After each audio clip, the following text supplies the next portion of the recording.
Alhamdulillahi Rabbil Alamin. Wassalatu wassalamu ala Rasulillah wa ala alihi wa ashabihi ajma'in.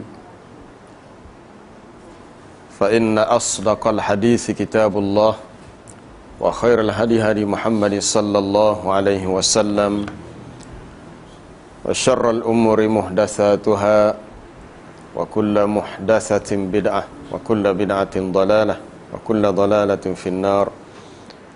Rabbi syrah li sadri wa yassir li amri wahlul 'uqdatam min lisani yafqahu qawli.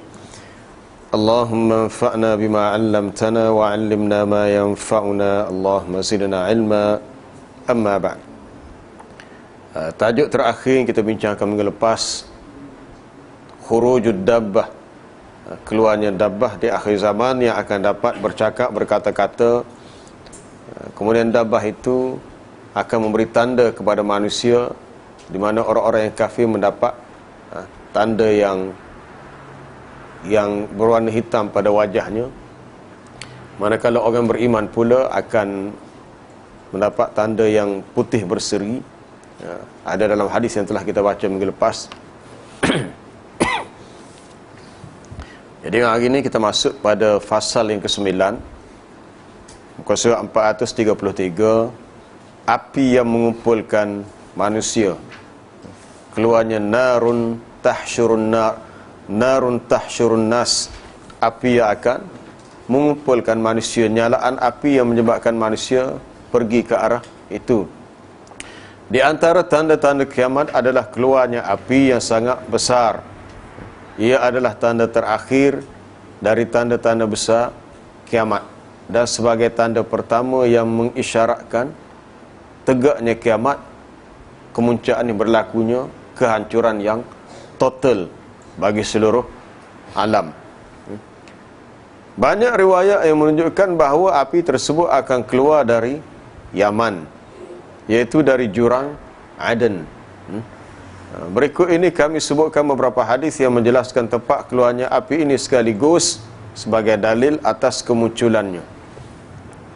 Yang pertama dijelaskan dalam hadis Huzaifah bin Asid radhiyallahu anhu. Hadis ini panjanglah, banyak dalam tajuk sebelumnya pun kita dah baca hadis ini. Hadis daripada Huzaifah bin Asid ketika menyebut tanda-tanda besar kiamat, di antaranya dalam matan hadis itu sabda baginda, wa akhiru dzalik narun takhruju minal yaman tatrudun nas ila mahsyarihim. Dan yang terakhirnya ialah api yang keluar dari Yaman, menggiring, yakni memandu manusia ke tempat mereka berkumpul. Hadis riwayat Muslim. Apatah lagi dalam suasana sekarang ini berlaku pergolakan politik di Yaman. Ramai pelajar-pelajar kita dah balik dah, yang sudah meninggalkan negara Yaman. Berlakunya pergaulan politik antara pihak Syiah Houthi yang mahu merampas kuasa. Seterusnya adanya serangan daripada negara-negara Arab sekitarnya terhadap golongan pemberontak Houthi. Jadi kita mungkin melihat ini dari sudut, kalau nak kaitkan peristiwa yang berlaku dengan hadis ni, menunjukkan bahawa kiamat itu sudah terlalu dekat. Walaupun hadis ini tak sebut peperangan, dia sebut api. Api boleh jadi api, kalau secara zahirnya api yang menyala lah, api yang menyala macam biasa, atau boleh jadi api itu dengan maksud peperangan. Boleh juga. Kemungkinan boleh juga. Cuma kita kena lihat dari segi tafsiran ulama tentang maksud narun, api itu. Biasanya kalau peperangan orang akan kalah lari, api kemungkinan orang akan pergi. Pertama, api dengan maksud peperangan. Allah Ta'ala menceritakan sikap orang-orang Yahudi, kullama awqadu naran lil harbi atfa'aha Allah. Setiap kali mereka menyalakan api untuk berperang, api peperangan, mencetuskan api peperangan, lalu Allah Ta'ala padamkan, menyebabkan peperangan itu tidak berlaku. Api yang menyebabkan manusia tertarik untuk pergi, tidak untuk lari. Ketika Nabi Musa alaihi salam pulang daripada Madian menuju ke Mesir, dekat dengan Tursina, kawasan kaki bukit Jabal Tur, pada waktu malam, dan dia melihat di tepi sebelah kanan Tursina itu ada nyalaan api. Lalu dia berkata kepada isterinya, wa idh qala Musa hal ataka hadithu Musa izra'a naran, ketika dia melihat api. Maksud melihat api pada dalam perjalanan di waktu malam, dia singgah tempat tu, nampak ada api. Tempat gelap, tiba-tiba nampak cerah. Kita pun mesti nak mencari sesuatu, ada apa situ. Lalu dia pergi ke tempat itu, dan tempat itu ada pokok. Akhirnya dia mendapat wahyu daripada Allah. Wahyu memerintahkan dia supaya berdakwah kepada Fir'aun. Tapi ada kaitan dengan api juga. Kemudian riwayat yang kedua, juga daripada Huzaifah radhiyallahu anhu, wa narun takhruju min qu'rati adnin turahhilun nasa, dan api yang keluar dari jurang Aden yang menggiring, yang memandu manusia. Kemudian yang ketiga, si Imam Ahmad dan At-Tirmizi meriwayatkan daripada Ibnu Umar radhiyallahu anhuma bahawa beliau berkata, Rasulullah sallallahu alaihi wasallam bersabda, akan keluar api dari Hadramaut atau laut Hadramaut sebelum hari kiamat yang akan menggiring manusia. Salah satu lokasi yang terkenal di Yaman, Hadramaut, yang terletak di sebelah timur, kalau di sebelah baratnya sedikit, Sana'a. Jadi wilayah yang bergolak sekarang ni berpusat di Sana'a, sebab pusat pemerintahan Yaman di Sana'a. Tapi yang disebut dalam hadis ini bahawa ia akan berlaku di Hadramaut dalam hadis riwayat Imam Ahmad dan At-Tirmizi. Kemudian Imam Bukhari rahimahullah meriwayatkan dari Anas radhiyallahu anhu bahawa Abdullah bin Salam ketika masuk Islam, Abdullah bin Salam ni seorang Yahudi yang merupakan penduduk Madinah. Nama Abdullah tapi dia Yahudi. Nama Abdullah tapi Yahudi. Tinggal di Madinah, dan ketika Rasulullah sallallahu alaihi wasallam sampai ke Madinah dalam peristiwa hijrah, dia di antara orang yang terawal mendengar nasihat Nabi yang berbunyi, ayyuhan nas afshus salam wa at'imut ta'am wasilul arham wasallu bil lail wan nasu niyam tadkhulul jannata bisalam. Itu di antara hadis yang diriwayatkan oleh Abdullah bin Salam ketika dia masih kafir lagi lah, belum Islam lagi. Dia kata dia dengar Nabi sebut, wahai manusia, sebarkan salam, buatlah jamuan makanan, iaitu berikanlah makanan kepada orang miskin, hubungkan silaturrahim, solatlah di waktu malam ketika manusia tidur, nescaya kamu akan masuk syurga dengan selamat. Baik, dalam hadis ini Anas radhiyallahu anhu,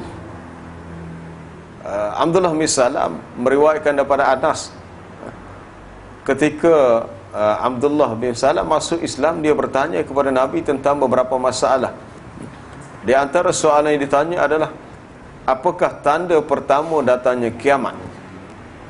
Lalu Nabi sallallahu alaihi wasallam menjawab, adapun tanda kiamat yang pertama adalah api yang mengumpulkan manusia dari timur ke barat. Persoalan api ini pernah dikemukakan oleh Al-Imam An-Nawawi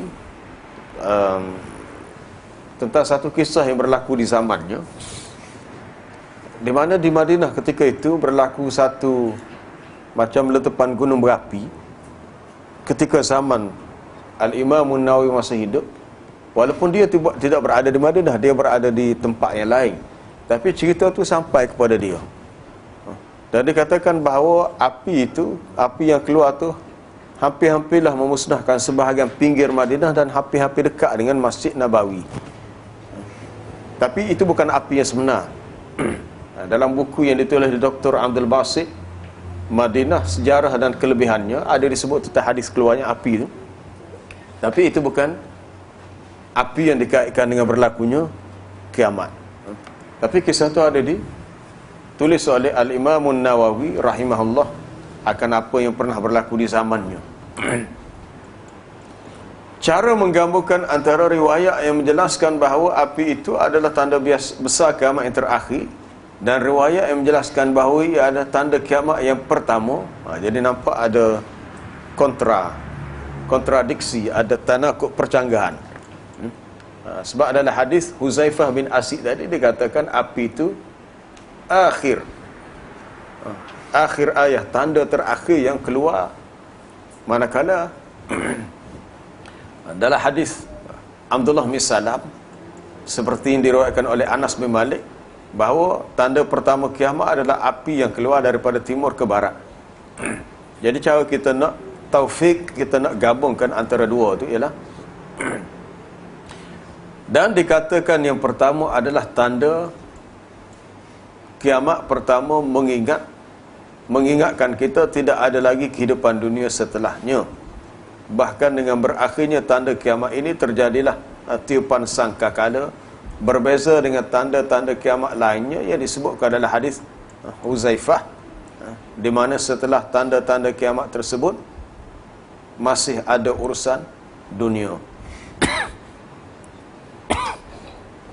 Ada pun riwayat yang menjelaskan bahawa api tersebut keluar dari Yaman, dan di dalam sebahagian riwayat lain api tersebut menggiring, memandu manusia dari timur ke barat. Maka hal itu dapat dijawab dengan beberapa jawapan. Ini takwilan yang dibuat oleh para ulama, yang penulis ini nukilkan dalam beberapa kitab yang tertentu, di antaranya dalam Fathul Bari, syarah pada Sahih Bukhari. Yang pertama katanya mungkin sahaja maksud, dia kata mungkin kita boleh gabungkan antara riwayat ini, iaitu api tersebut keluar daripada jurang Aden, sama sekali tidak bertentangan dengan pengumpulan manusia dari timur sampai ke barat. So api keluar ialah api keluar, tapi manusia tetap dikumpulkan. Hal itu kerana permulaan keluarnya dari lembah Aden. Lalu jika api tersebut telah keluar, maka akan menyebar, akan merebak ke seluruh bahagian bumi. Dan yang dimaksudkan dengan menggiring manusia, memandu manusia dari timur sampai ke barat, api ini seolah-olah ada kuasa tarikan yang menyebabkan manusia akan ikut, akan ke situ. Tidak ke tempat lain tapi pergi ke situ. Maksud di sini adalah pengumpulan yang bersifat menyeluruh, tidak khusus bahagian timur dan barat saja, meliputi manusia seluruh dunia daripada barat, timur, utara, selatan akan berkumpul di situ. Itu yang pandangan yang pertama dipetik daripada Fathul Bari oleh Al-Imam Al-Hafiz Ibn Hajar Al-Asqalani rahimahullah. Ada pandangan yang kedua, bahawa ketika api itu merebak, maka untuk pertama kalinya ia akan mengumpulkan penduduk bumi yang berada di bahagian timur. Pengumpulan yang pertama minal masyriq, daripada sebelah timur. Kerana hal itu diperkuat oleh kenyataan bahawa permulaan fitnah selalu datang dari arah timur. Kita ni sebelah timur lah. Kita ni sebelah timur. Fitnah dalam hadis disebut bahawa fitnah itu berlaku daripada sebelah timur. Tapi hadis yang khusus sebut sebelah timur itu merujuk kepada Iraq, tempat tercetusnya fitnah. Fitnah munculnya Syiah, Khawarij pun di Iraq juga. Dan juga banyak berlaku fitnah-fitnah yang lain yang dikaitkan dengan timur. Maksud fitnah di sini ialah ujian akhir zaman, manusia melakukan perkara yang jauh terkeluar daripada ajaran Al-Quran dan sunnah Nabi sallallahu alaihi wasallam. Dan memang benarlah apa yang Nabi sebut fitnah berlaku di akhir zaman dalam agama, kerana kawasan timur ni banyak berlaku perkara-perkara bid'ah, terlalu banyak. Kawasan timur ni terlalu banyak berlaku perkara bid'ah, perkara baru dalam agama yang menjadi fitnah kepada orang yang mahu kepada agama. Berlakunya maksiat menjadi fitnah kepada orang yang memburu dunia, sehingga mereka leka dan lalai dengan dunia. Adapun menjadikan kesudahan penyebarannya di barat, kerana Syam berada di bahagian barat. Fitnah bermula daripada timur dan akhir sekali berakhir di sebelah barat. Maksud barat di sini di Syam. Apabila dikaitkan dengan daerah yang berada di bahagian timur, apabila dibuat perbandingan nisbah antara duanya. Yang ketiga, kemungkinan api yang diungkapkan dalam hadis Anas daripada Abdullah bin Salam tadi, boleh jadi api itu merupakan kiasan atas fitnah yang tersebar serta menimbulkan banyak keburukan dan menyala-nyala bagaikan nyalaan api. Ada takwilan begitu dalam kitab Fathul Bari. Ini seperti yang disebut dalam ayat orang-orang Yahudi apabila cuba menyalakan api peperangan, lalu Allah Ta'ala padamkan. Kullama awqadu naran lil harbi atfa'aha Allah wa yas'auna fil ardi fasada. Setiap kali mereka menyalakan api peperangan, kita pun fahamlah api peperangan memang kena nyalakan api bakar bu itu. Maksudnya mereka berusaha untuk mencetuskan provokasi menyebabkan berlaku perbalahan, akhirnya perang. Bila berperang, maka itu yang dia katakan api peperangan. Kalau mungkin dia akan menyala dengan lebih besar, atau boleh jadi dia dapat dipadamkan. Fitnah tersebut permulaannya dari timur sehingga membinasakan sebahagian besar penduduknya. Manusia berkumpul dari arah timur sampai ke Syam dan Mesir, dan keduanya berada di arah barat. Sebagaimana hal itu disaksikan beberapa kali di zaman daripada zaman Genghis Khan dan yang setelahnya. Adapun api yang diungkapkan dalam kedua hadis Huzaifah bin Asid dan hadis Ibnu Umar, maka ia adalah api yang sebenarnya yang akan keluar. Di keadaan api itu ada dua mafhum, dua kefahaman. Api dalam bentuk kiasan dan api dalam bentuk yang hakiki, api yang sebenar. Itu pandangan yang dihuraikan oleh Al-Hafiz Ibn Hajar dalam kitab Fathul Bari. Baik, cara api tersebut mengumpulkan manusia. Kalau kita tengok api besar-besar, kita pun rasa takut sebenarnya.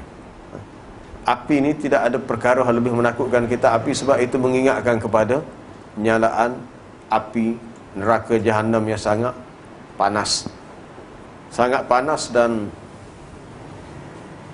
nafas dia tu, api itu hidup. Api neraka ni hidup. Dia ada nafas dia, syahiqun wa zafir. Syahiq wa zafir, setiap kali dia hembus nafas, dia tarik nafas, ada bunyi yang menakutkan. Kullama ulqiya fiha apa dia, takadu tamayyazu minal ghaiz, hampir-hampirlah neraka itu pecah kerana terlalu marahnya kepada penghuni neraka yang masuk dalam neraka. Kemarahan yang menyebabkan dia sendiri itu hampir takadu tamayyuz, hampir berkecai-pecah. Ketika api yang besar tersebut muncul dari Yaman, maka ia akan merebak tersebar di atas muka bumi dan akan menggiring memandu manusia ke tempat mereka dikumpulkan. Dan orang-orang yang digiring itu terbahagi menjadi 3 kelompok ataupun 3 golongan. Kelompok yang pertama, golongan yang penuh sukacita, mereka makan, mengenakan pakaian dan menaiki kenderaan. Ini cerita ni sebelum dunia benar-benar belum kiamat sepenuhnya. Ini sebagai permulaan yang sebagai tanda yang kemuncak kepada berlakunya kiamat. Kelompok yang kedua ialah yang terkadang berjalan dan terkadang menaiki kenderaan. Mereka semua saling bergantian dengan satu unta, sebagaimana akan dijelaskan dalam hadis, 2 orang di atas unta dan 3 orang di atas unta, sampai baginda bersabda, dan 10 orang di atas kenderaan saling bergantian. sekejap orang ni naik, lepas tu orang lain pula naik, dia pula turun. Hal itu terjadi kerana sedikitnya kenderaan ketika itu.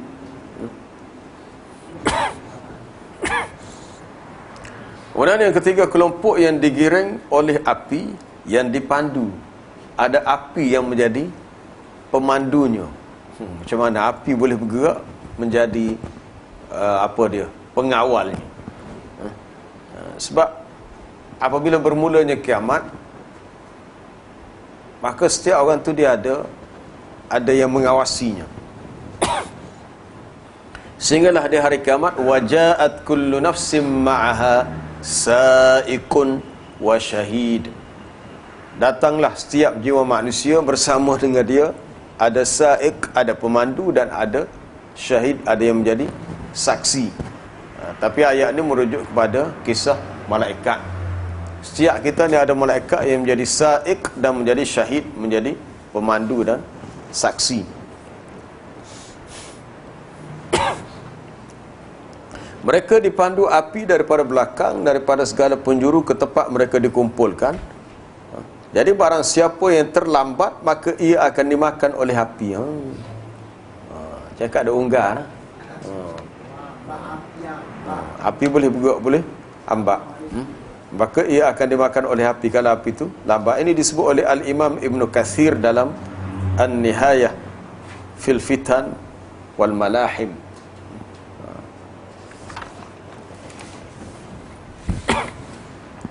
Di antara hadis-hadis yang menjelaskan cara api itu menggiring, memandu manusia ialah yang keadaan tiga golongan tadi itu secara umumnya, kemudian disebut dalil-dalilnya.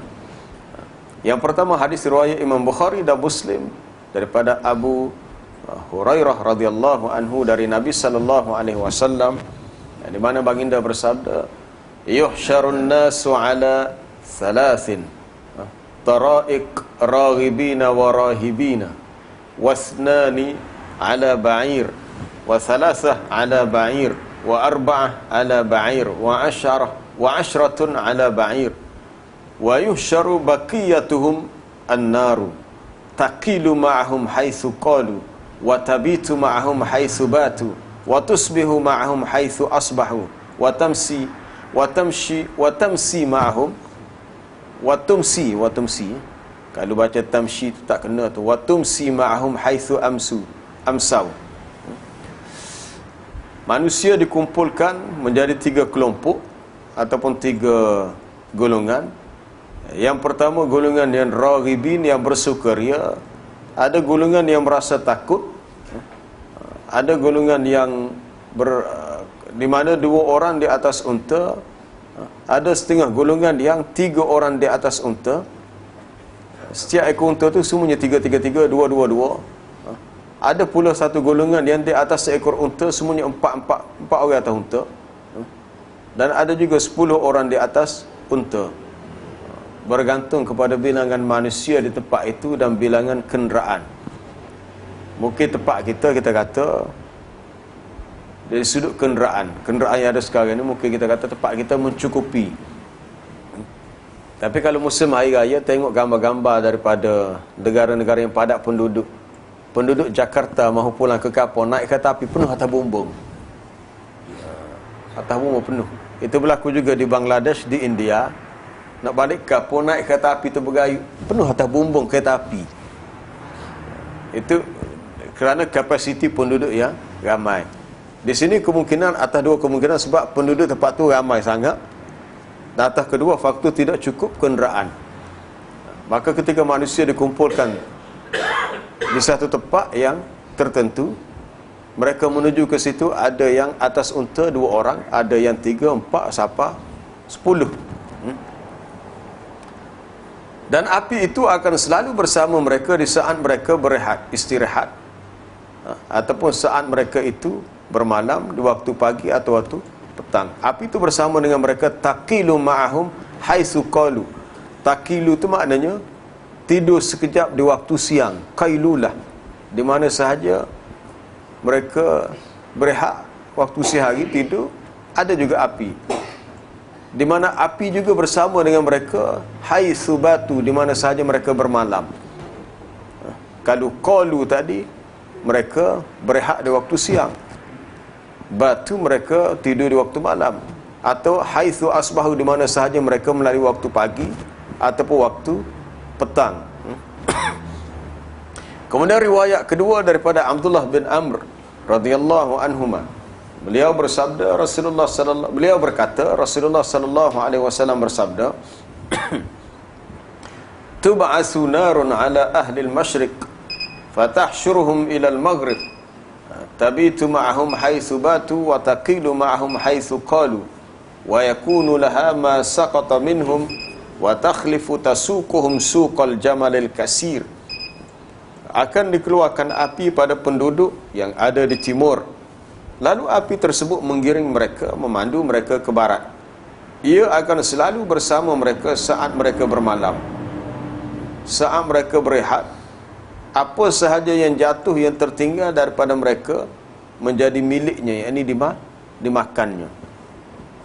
Kita cuba membayangkan suatu keadaan yang sangat takut. Api di benda panah, dia ikut sekali. Kita tak lagi dia ikut. Kita bermalam situ, dia ada di situ. Ada sesuatu yang jatuh, maka terus disambar oleh api, dimakannya. Ia berada di belakang dan menggiring mereka bagaikan digiringnya unta yang patah kakinya. Maksudnya sentiasa bersama, menemani seseorang yang seperti tidak berupaya untuk bergerak. Mana sentiasa perlu ada orang yang tolong, yang bantu. Kemudian hadis yang ketiga, riwayat daripada Huzaifah bin Asid juga radhiyallahu anhu, beliau berkata, Abu Dzar, maksudnya Abu Dzar Al-Ghifari radhiyallahu anhu berdiri, lalu dia berkata, ya bani Ghifar, qulu wa la takhtalifu fa inna as-sadiq al-masduq haddathani anna an-nas yuhsyaruna ala thalathati afwaj, faujun rakibina ta'imina kasin, wa faujun yamshuna wa yas'auna, wa faujun tashabuhumul malaikatu ala wujuhihim wa tahsyuruhum ila an-nar. Faqala qailun minhum hadhani qad arafnahuma fama balu alladhina yamshuna wa yas'auna. Qala yulqillahu al-afata 'ala adh-dhahri hatta la yabqa dhahrun hatta inna ar-rajula la yakunu lahu al-hadiqatu al-mu'jibatu fayu'tiha bisyarifi dhatan al-qatabi fala yaqdiru 'alayha. Hadis riwayat Imam Ahmad dalam musnadnya. Kata Abu Dzar, wahai Abi Ghifar, bersatulah, jangan kamu berselisih, jangan kamu berpecah. Kerana as-sadiq al-masduq, yang benar lagi dibenarkan. Maksud as-sadiq al-masduq itu Nabi lah. Kata Abu Dzar, Nabi SAW telah bersabda kepadaku, sesungguhnya manusia akan dikumpulkan dalam 3 kelompok. Satu kelompok yang mengenakan pakaian, kemudian diberi makan, ada yang berkenderaan. Satu kelompok yang lain yang berjalan dan berlari. Satu kelompok lagi yang wajah-wajah mereka diseret oleh para malaikat. Allahu Akbar. Diseret oleh para malaikat. Kita kalau orang tarik kita pun sakit dah. Ni malaikat tarik. Malaikat ni besar. Diseret, kena heret atas muka mereka, dan digiring menuju api. Lalu seseorang dari mereka berkata, 2 kelompok ini sudah kami ketahui, maka bagaimana keadaan orang yang berjalan dan berlari? Lalu dia menjawab, ini Abu Dzar menceritakan jawapan yang Nabi pernah beritahu kepadanya. Apa yang Nabi pernah ceritakan kepadanya. Katanya Allah Ta'ala mengirimkan penyakit yang mematikan pada binatang tunggangan mereka sehingga tidak ada yang tersisa. Bahkan seseorang memiliki kebun yang sangat bagus akan ditukarnya dengan unta betina gemuk yang memiliki pelana. Akan tetapi orang tersebut tidak boleh melakukannya, yakni memilikinya. dihantar penyakit menyebabkan binatang tunggangan mati sehingga tidak ada lagi tunggangan yang boleh dinaiki. Baik, berikutnya, di manakah bumi tempat berkumpul? Tempat manusia akan dikumpulkan, akan digiring atau dibawa oleh api itu di mana? Pada akhir zaman manusia akan digiring ataupun dipandu dibawa ke Syam, tempat berkumpulnya manusia sebagaimana yang dijelaskan dalam berbagai hadis yang sahih. Bila-bila itu tak tahulah secara tepatnya tarikhnya, tapi di akhir zaman menuju ke sana. Pertamanya diriwayatkan daripada Ibnu Umar radhiyallahu anhuma ketika menjelaskan keluarnya api, di antara yang disebut dalamnya beliau berkata, kami pernah bertanya, wahai Rasulullah, apa yang engkau perintahkan kepada kami? Lalu baginda menjawab, hendaklah kalian berkumpul di Syam. Tapi dalam situasi sekarang ni ramai orang yang berada di Syam sudah larilah sebab lagi dengan sebab berlaku peperangan di sana. Ramai khususnya ahli sunnah yang dibunuh oleh tentera Syiah Nusairiyah yang mendapat arahan daripada presiden mereka sendiri, dan sebahagian besarnya adalah pelarian-pelarian yang menempati kawasan sempadan di Jordan. Sempadan di Jordan menyebabkan kesan ekonomi teruk jugalah pada Jordan. Sebabnya terpaksa menerima kemasukan pelarian daripada Syam atau pada Syria. Syam kalau zaman yang disebut dalam hadis ni, Syam ni sebenarnya lebih luas, dia tidak khusus pada Syria yang ada sekarang ni. Syam ni meliputi Syria, Palestin, Jordan, Lebanon. Empat negara yang meliputi Syam. Dulu disebut Syam, tapi sekarang ni dia ada pecahan-pecahan yang tertentu. Yang kedua, Imam Ahmad rahimahullah meriwayatkan daripada Hakim bin Muawiyah al-Bahzi dari ayahnya. Lalu beliau menuturkan, menyebutkan hadis, dan di dalamnya ada sabda Nabi yang berbunyi, ha huna tuhsyaruna, ha huna tuhsyaruna, ha huna tuhsyaruna. Diulang perkataan yang sama ni 3 kali. Sama ada rukbanan wa musyatan wa ala wujuhikum. Di tempat inilah kalian semua akan dikumpulkan. Di tempat inilah kalian semua akan dikumpulkan. Di tempat inilah kalian akan dikumpulkan. Biasanya bila Nabi sebut 3 kali ni, itu isyarat bahawa perkara ini lebih diberi perhatian. Perhatiannya adalah lebih. Sama ada dikumpulkan dengan berkenderaan, berjalan, atau diseret di atas wajah-wajah kalian. Nak tak nak kena pergi juga ke mana? Ke Syam itu. Ibnu Abi Bukair rahimahullah berkata,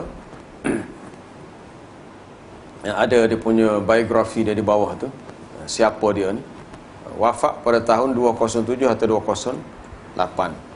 Dia berkata, lalu beliau memberikan isyarat ke arah Syam dan berkata, kesinilah kamu semua akan dikumpulkan. Jadi pendapat pertama berdasarkan riwayat yang disebut tadi, tempat berkumpul ada di Syam, dalam hadis yang A dan juga B. Kemudian C dalam riwayat At-Tirmizi daripada Bahz bin Hakim, daripada ayahnya, daripada datuknya, beliau berkata, aku bertanya, wahai Rasulullah, kemanakah engkau akan memerintahkanku? Kemanakah engkau akan menyuruh aku pergi nanti? Lalu dijawab, ke sana, sambil ditunjukkan isyarat ke arah Syam. Kemudian di Imam Ahmad dan Abu Daud meriwayatkan daripada Abdullah bin Amru, aku mendengar Rasulullah sallallahu alaihi wasallam bersabda, satakuna hijratun ba'da hijratin yanhazun nasu ila muhajiri Ibrahim la yabqa fil ardi illa shiraru ahliha talfidhuhum arduhum takdharuhum nafsullahi wa tahsyuruhumun naru ma'al kiradati wal khanazir tabitu ma'hum haitsu batu wa taqilu ma'hum idza qalu wa ta'kulu man takhallafa. Hadis ini riwayat Imam Ahmad dalam musnadnya, juga dalam Sunan Abi Daud. Akan ada hijrah selepas hijrah, berlakunya hijrah selepas hijrah. Manusia pergi menuju tempat hijrah Nabi Ibrahim. Manusia akan menuju ke tempat hijrahnya Nabi Ibrahim alaihissalam. Tidak tersisa, tidak tertinggal di atas muka bumi kecuali orang-orang yang jelek, orang-orang yang buruk keadaannya. Bumi-bumi tempat mereka berpijak akan melemparkan mereka. Demikian pula zat Allah membenci akan mereka. Allah Ta'ala benci kepada mereka. Api akan mengumpulkan mereka bersama dengan kera dan babi. Ini satu keadaan yang sangat buruk dan menakutkan. Api akan kumpulkan mereka bersama dengan kera dan babi. Lalu api ini akan selalu bersama dengan mereka ketika mereka bermalam.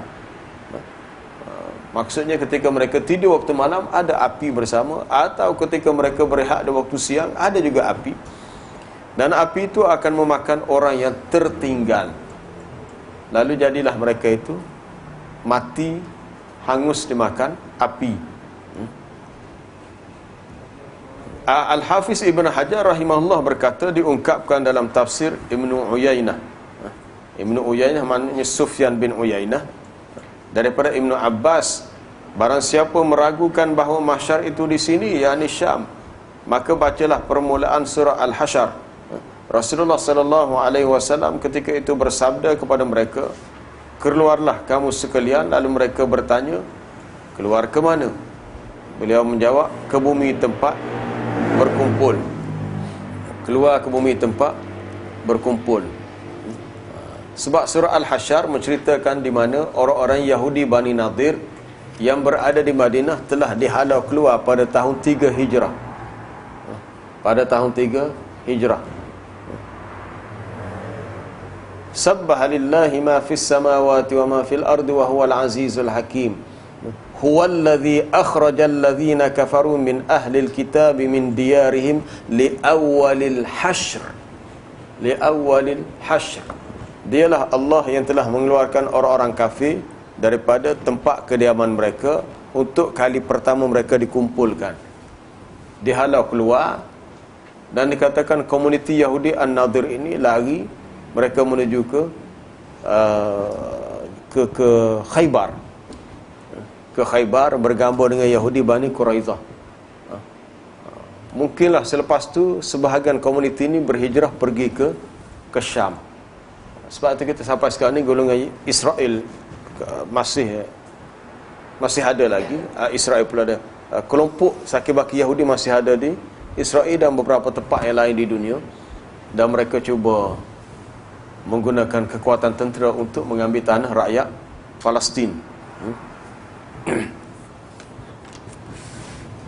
Yang menjadi sebab dijadikan Syam sebagai tempat berkumpul kerana keamanan dan keimanan pada akhir zaman, ketika banyak fitnah berada di Syam. Telah diriwayatkan dalam berbagai hadis sahih menjelaskan keutamaan untuk tinggal di Syam. Syam pun ada kelebihan, masing-masing ada kelebihan. Telah diriwayatkan, di antara hadis itu ialah riwayat Imam Ahmad daripada Abu Darda radhiyallahu anhu, Rasulullah sallallahu alaihi wasallam bersabda, bainama ana naim idh ra'aitu 'amudal kitabi uhtumila min tahti ra'si fadhanantu annahu madhhubun bihi fa'atba'tuhu basari fa'umida bihi ila Syam ala wa innal iman hina taqa'ul fitan bisyam.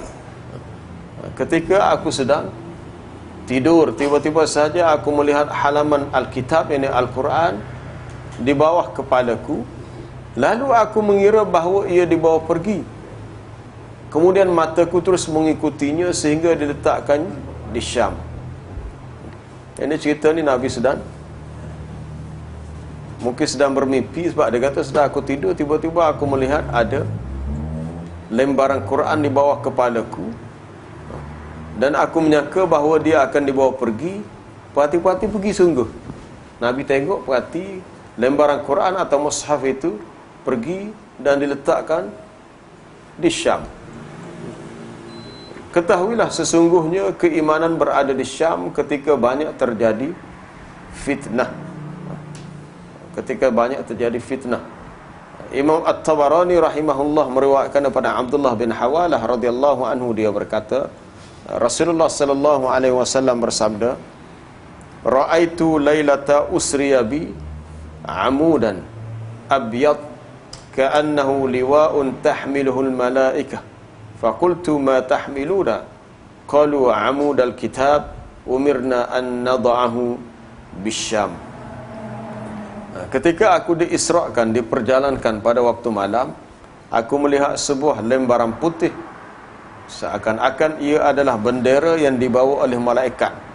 Lembaran putih, sebuah kertas lah, kertas ataupun kain kosong warna putih. Lalu aku bertanya, apa yang kalian bawa? Mereka menjawab, malaikat yang membawa berkata, lembaran kitab. Kami diperintahkan untuk meletakkannya di Syam. Ini semua dalil ini menunjukkan ada kaitan tempat berkumpul itu di Syam.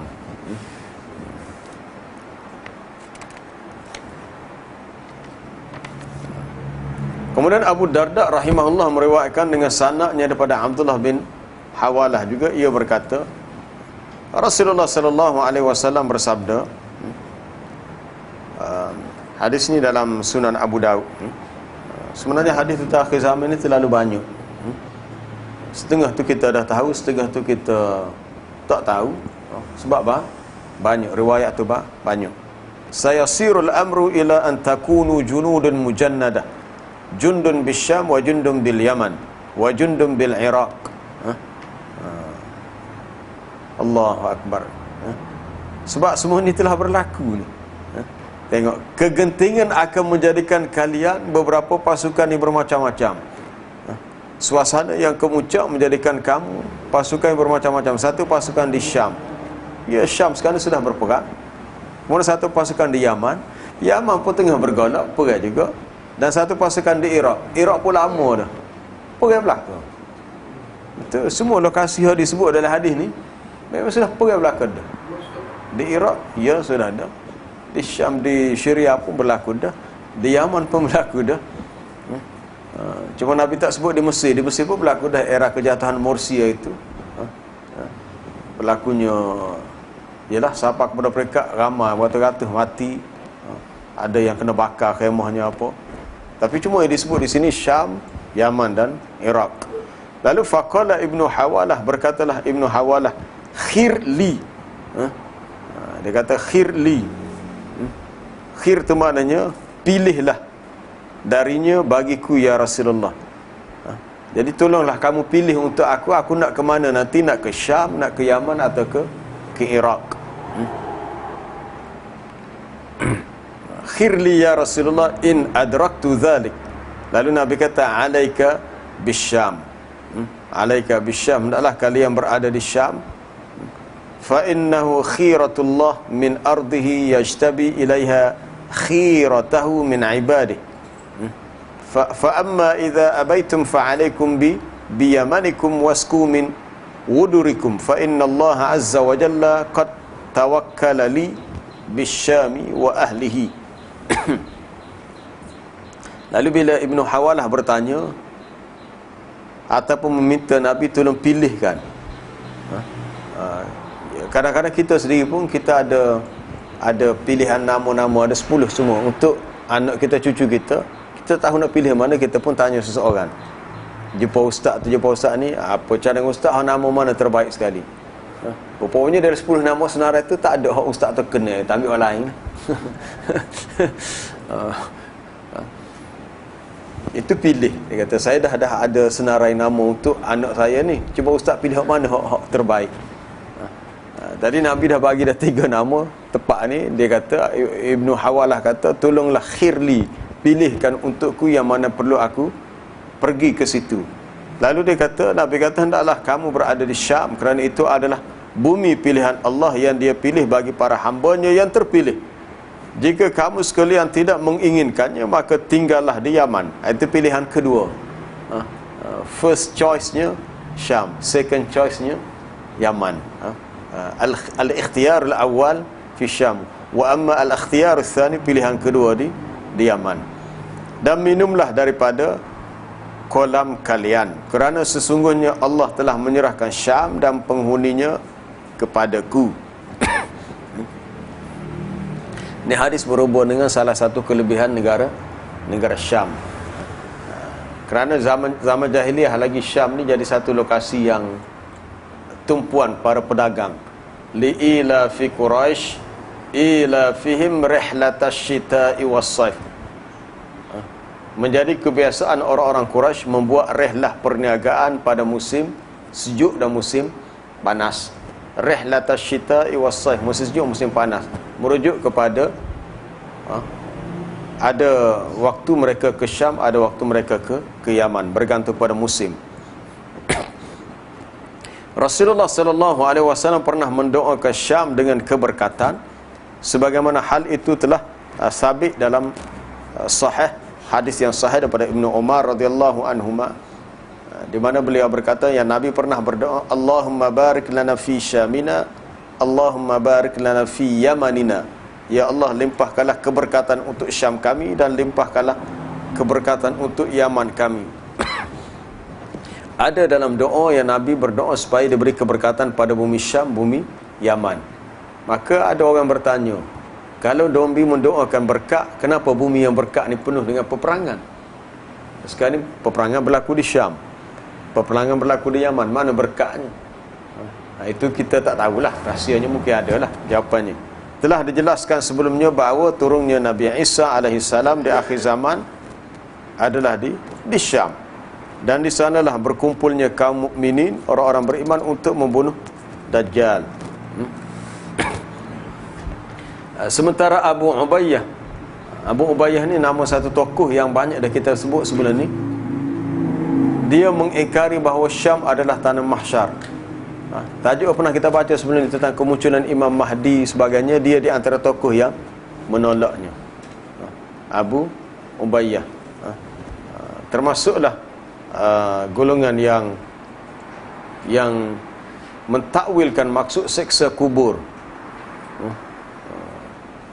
Kata dia, pendapat yang membatasi tanah mahsyar adalah pendapat yang tidak berdasarkan dalil daripada kitab dan sunnah. Ini pandangan Abu Ubayyah. Dia tidak setuju bahawa dikatakan Syam itu adalah tanah mahsyar, yang tempat manusia dikumpulkan setelah keluar api. Bahkan katanya dalam ayat Al-Quran menentang pendapat itu, kerana Allah Ta'ala berfirman, yauma tubaddalul ardu ghairal ardi was samawati wa barazu lillahil wahidil qahhar. Ayat 48 dalam surah Ibrahim. Ingatlah pada hari ketika bumi ini diganti dengan bumi yang lain. Maka tanah Syam yang mana yang dimaksudkan? Ungkapan tersebut dapat dijawab dengan banyak dalil menunjukkan bahawa tanah mahsyar adalah Syam, sebagaimana yang telah dijelaskan.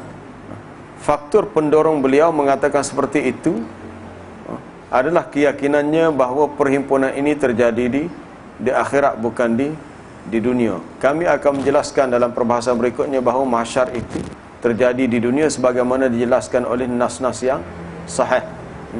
Adapun ayat 48 yang dijadikan hujah oleh Abu Ubayyah, ia berhujah tidak kena pada tempatnya. Sebab ayat ini merujuk kepada keadaan selepas mahsyar. Selepas mahsyar, hari di mana kami tukar bumi dengan bumi yang lain. Lalu sahabat bertanya, di manakah manusia itu? Nabi kata mereka berada di kegelapan sirat. Itu boleh rujuk dalam hadis yang lain.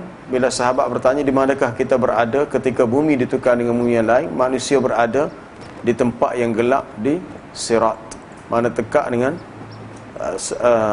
jambatan menuju ke syurga, yang di bawahnya ada neraka. Maka ayat-ayat perlu difahami dia punya bila waktu tu, mana selepas mahsyar. Wallahu a'lam. Kita sambung minggu depan lah untuk perbahasan-perbahasan berikutnya. Tapi habis dah ni, tak ada dah. Hak ni kira akhir dah ni, hak tajuk ni. Mungkin lepas ni kita akan ambil hadis-hadis akhir zaman. Akhir zaman mungkin sebab mungkin ada persamaan dengan, ataupun mungkin kita akan petik hadis-hadis dalam Sunan Tirmizi berhubung dengan sifat syurga dan sifat-sifat neraka. Ada soalan?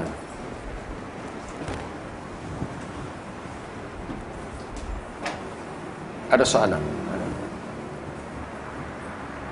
Wallahu a'lam. Subhanakallahumma wa bihamdika asyhadu an la ilaha illa anta astaghfiruka wa atubu ilaik.